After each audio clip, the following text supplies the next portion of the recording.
ये राम लक्ष्मण है कि कोई और है? हे सखी, इनकी अवस्था, शरीर और रूप रंग देखकर तो वही लगते हैं। शील स्नेह उनके सदृश हैं और चाल भी उन्हीं के समान है। परंतु हे सखी, इनका ना तो वेश वल्कल वस्त्रधारी मुनि वेश का है, ना सीता जी संग में है, और इनके आगे तो चतुरंगिनी सेना चली जा रही है और उनके मुख भी प्रसन्न नहीं है। इनके मन में खेद है। हे सखी, इस भेद के कारण हमें संदेह होता है। उसका तर्क सुनकर अन्य स्त्रियों का मन भाया। सब कहती हैं कि इसके समान चतुर और कोई दूसरे नहीं है। उनकी सराहना करके और तेरी वाणी सत्य है, इस प्रकार उसका सम्मान करके दूसरी स्त्री मीठे वचन बोली। श्री रामचंद्र जी के राज तिलक का आनंद जिस प्रकार से भंग हुआ था, वह सब कथा प्रसंग प्रेम पूर्वक कहकर फिर वह भाग्यवती स्त्री श्री भरत के शील स्नेह और स्वाभाविक की सराहना करने लगी। वह बोली कि देखो, ये भरत जी पिता के दिए हुए राज्य को त्याग कर पैदल चलते हैं और फलाहार करते हुए श्री रामचंद्र जी को मनाने के लिए जा रहे हैं। इनके समान आज दूसरा कौन है? भरत जी का भाईपना, भक्ति और इनके आचरण कहने और सुनने से दुख और दोष हरने वाले हैं। हे सखी, उनके संबंध में जो कुछ भी कहा जाए वह थोड़ा है। श्री रामचंद्र जी के भले भाई ऐसे क्यों ना हो।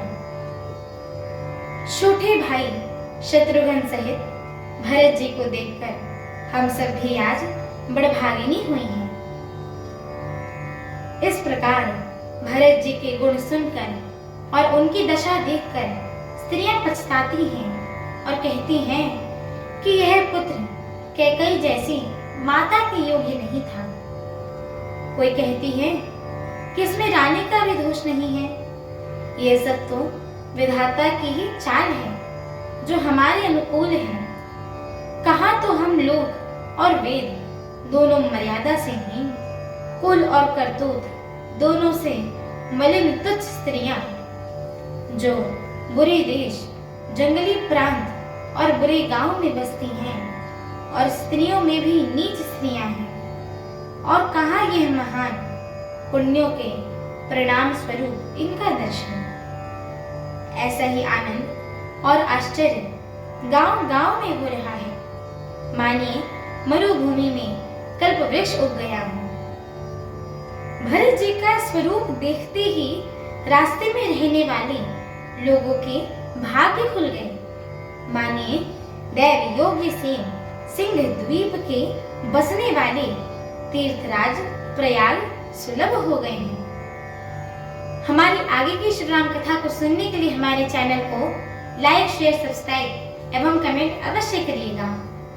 एवं आप सभी हरि भक्तों से हम दोनों बहनों का एक छोटा सा निवेदन है कि कृपया आप सभी हमारे श्री रामचरितमानस जी के इस मंगलमय पाठ को पूरा अवश्य सुना करिए, क्योंकि स्वयं परम पूज्यपाद श्रीमद् गोस्वामी तुलसीदास जी महाराज ने कहा है कि जो भी नर नारी, मनुष्य, जीव जंतु एवं पशु पक्षी प्रभु श्री रामचरितमानस जी के इस मंगलमय पाठ को सुनते हैं, गाते हैं, कहते हैं एवं श्रवण करते हैं, उनके जन्म जन्मांतर के सारे पाप नष्ट हो जाते हैं। तो एक बार प्रेम से बोलिए, मर्यादा पुरुषोत्तम प्रभु श्री रामचंद्र की जय हो। जगत जननी माता जानकी की जय हो। लखन लाल की जय हो। अयोध्या धाम की जय हो। तुलसीदास जी महाराज जय हो। एक बार प्रेम से बोलिए, पवन सुत हनुमान की जय हो। जय श्री राम। जय श्री राम।